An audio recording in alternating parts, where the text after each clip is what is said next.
بسم الله. مامان چه جور آدمی به نظر میرسه؟ چی بهت بگم؟ خدا میدونه فیض‌الله با خودش چه فکری کرده. آخه چرا گناه میکنین و پشت یکی غیبت میکنین؟ این کار درست نیست. ثواب و گناهو به مادرت یاد نده. هرچی نباشه همسایمونه. تو خوب و بدشون باید شریک بشی مگه خب نه؟ اما فیض‌الله مگه خلاف شرع کرده؟ حق داشته که دوباره ازدواج کنه. هم دینی اجازه رو داده هم قانون. خب با یه آدم درست حسابی میتونست ازدواج دوم کنه. من دنیا دیدم امجد.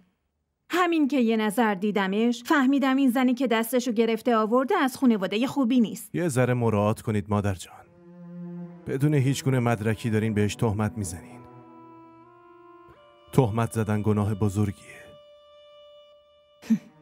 امجد چش من نمیتونه فریب بخوره. رنگ و رو، سر و صورتش، حرف زدن و نشست و برخاستش همه چیش نشون میده که از خانواده خوبی نیست. اگه شک داری آخر هفته فیض‌الله جشن ولیمه میگیره. خانواده زنش هم میان. اون وقت ببین چه جور آدمایی هستن. ولی عمو فیض‌الله میگفت که تو جشن ولیمه‌اش فقط چند تا از دوستای نزدیکش و همسایه‌هاش دعوتن. مثل اینکه خانواده‌اش نمیتونن بیان. دیدی؟ بهت نگفتم؟